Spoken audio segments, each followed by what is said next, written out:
Good afternoon. My name is Álvaro Trigo from the University of Salamanca, and I'm going to present on a topic I've been working on for a while, which is the interplay of iddle and gacha mechanics in the South Korean mobile game industry. First of all, this is based on my previous research, which you can see here. I published an article this year regarding the historical trauma narratives in some South Korean independent video games. And if everything goes right, I intend to talk about this next month at the University of Sheffield, as I was invited to talk about my previous research. And basically, when I was doing this research, I was mainly concerned with independent historical games, but at the same time, I found many comments by users arguing on why the South Korean industry wasn't taking this kind of South Korean narrative topics into a bigger stage. For example, in the shape of mobile video games or AAA video games. And this kind of narrative is still kind of marginal and only possible to find in independent games, which don't reach such a big audience as the big budget video games. So first of all, I was working on these like historical traumas, and then I decided that I would like to keep researching to get a deeper understanding on how the video game industry is working in South Korea, because this is also related to my teaching at the University of Salamanca. I teach a class on contemporary Korean culture, so I was very interested in going on a broader topic and get a better understanding that I could also use to later as a teaching material, because as you can see, I was working on a very specific topic, and while working on it, I was attracted by uh, researching a little bit more on how the actual video game industry is working in South Korea. So this is my presentation, and as you can imagine, I'm also working on a brief paper on the topic. So if you later want to add some comments or remarks or suggestions, it will be welcome, as I'm still working on my text uh, to be published a few months later. To briefly contextualize South Korean video game culture, as you may already know, it is characterized by a strong importance of the esports industry, especially in very competitive online games that are mostly produced in the United States. Well, as you know, United States and Japan are the main agents in the video game industry in the world so far. So right now in South Korea, the most popular games are League of Legends, Valorant, and Overwatch, first and second part in the field of competitive games. And maybe you hear about it, but it moves a lot of money. It is also, the matches are also shown in TV and in different channels, attracting a lot of audience, a big audience. Many people are also betting on the games. So it kind of growing industry that is moving a lot of money. And another particularity is the existence of the PC banks or the cyber cafes we used to have in several other countries, but mostly in most of the countries they have almost disappeared, right? After people started to have better PCs and high-speed velocity internet in their homes, they stopped to use these kind of services. But in Korea, surprisingly, they have adapted themselves and they have made it very convenient and comfortable for users. So they are still surviving, even though maybe their number is not increasing a lot every year, but they still enjoy a good health in terms of profit. So um, yeah, it also related to the esports scene and industry. So, and then we also have a few very popular games, of course, from South Korea and origin in South Korea, which in this case I would like to emphasize, for example, Lost Ark as one of them, which is a MMO action role-playing game. So as we will see, RPGs are or online RPGs are the main kind of product for South Korean players right now. Well, in order to provide you a little more of context, um, South Korea arrived very late to the console video gaming, partly because, as you may know, the democracy process in South Korea was in the 90s, and since Korea was occupied by the Japanese from 1910 to 1945, later on, during the dictatorship period, there was a fear that Japan could neo-colonize Korea through their cultural products, and because of that, they were banned for a long time.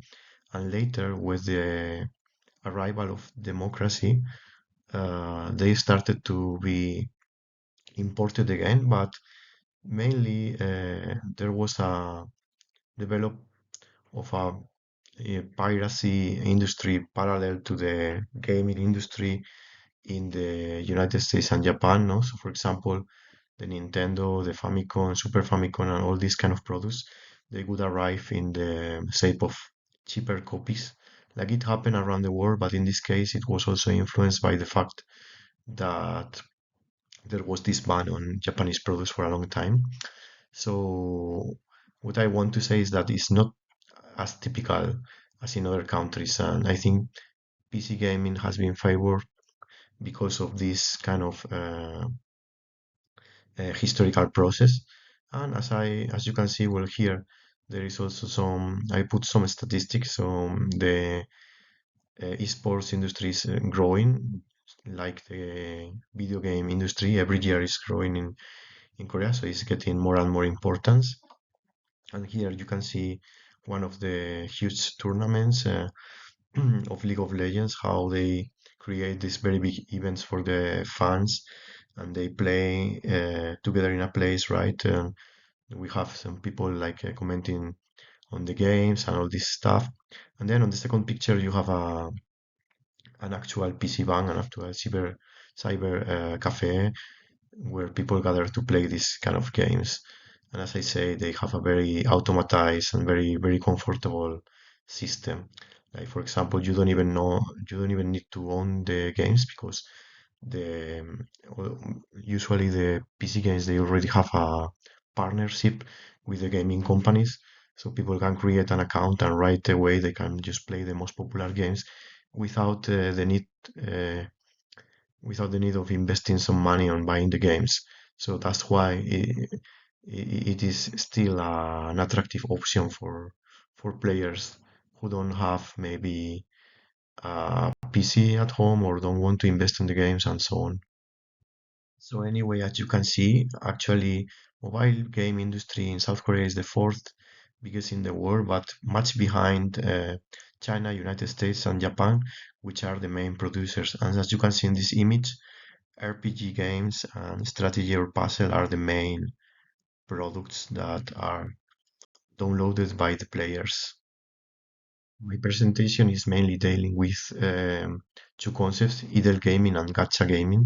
And iddle gaming is, a mechanic where you just have to invest a low effort and you have a high reward gameplay loop. Sorry about the typo. Your characters can just gather resources without your active participation. So you can disconnect and the characters will be gathering resources, and the next time you log in, you will have more resources.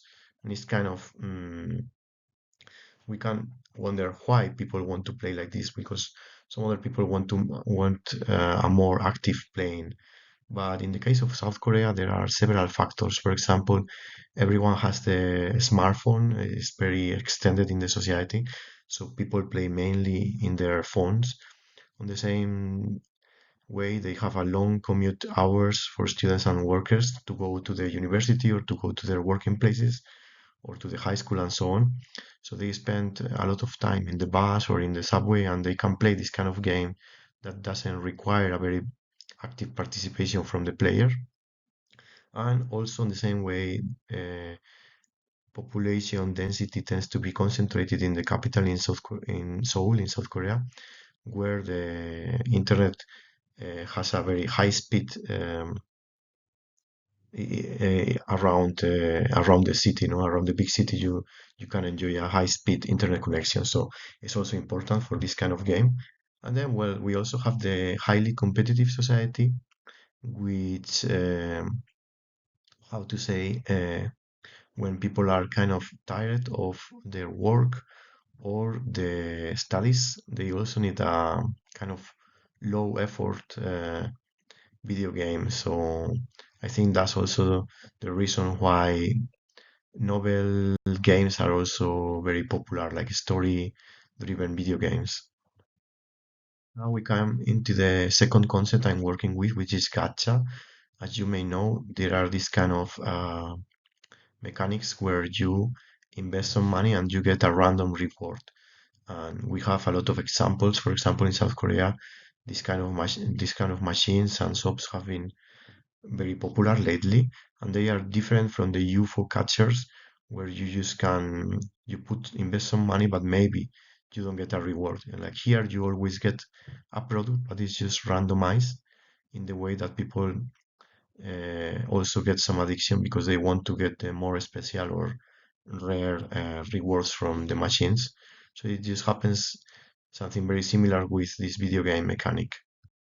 And of course, this is much related on how capitalism has been affecting the development of video games lately. As you know, with the introduction of many mechanics such as pay to win or gacha mechanics, especially in the mobile industry, which are sometimes the main revenue providers for the developers. So here I quote research on the possible psychological side effects of this, which I want to dig a little bit more on for my own paper later. And then we also come into the question on how video games are being developed for mobile in South Korea. And the prime example probably is Marvel Video Games because it's the one of the biggest companies right now with, as you can see, a very big market value. And they are basically acquiring high value IP franchises such as Marvel from Disney, or in the case of Korea, we have famous webtoons like Sinetap, like Tower of God, which are being adapted into video games. And their games, as you see also in this slide, are usually free to download, but they get their money from their application purchases or game items and so on. So we can see how deep are these mechanics and how important they are for the actually the developers because they just offer a free product on the surface, but they are relying on the players investing money in the games. Another example is Solo Leveling, which was originally a webtoon or a webcomic and has been developed into different media products like novels and other like manhwas and in this case video games. As you can see in the picture, this is an ad of the video game in the subway, so you can imagine how popular it is in Korea. And as I said, this acquiring of high value IPs is one of the characteristics they are relying on in this case. This is a graph about Netmarble production, and as you can see, it's everything about MMA or RPG, and RPG mainly. And then we have also casual games in a 22%, which are more like puzzles and so on. but we can see the importance of this genre in the Korean video game industry. To conclude, many people are wondering themselves why South Korea, which is enjoying a very high popularity of its popular culture, is not investing more on AAA games. Now we have an example like Mudan 2 Hertz, which will come out sometime, I think, next year. And but mainly, as you can see, because of the particular conditions of the South Korean market, developers have been focusing in producing this kind of mobile video games that can be played outside your home and don't require a very high effort to be played, but on the same time they are rewarding the players, and they also have this kind of gacha mechanics that can become addictive for the players. So I wanted to reflect on this for my concluding remarks and why this game industry, which is enjoying a very good health right now, is not producing other kind of games more focused on traditional players. Well, I hope you enjoy my presentation. I wait for your comments. I'm sorry that I kind of exceed in 1 minute presentation time limit. Thank you very much for listening.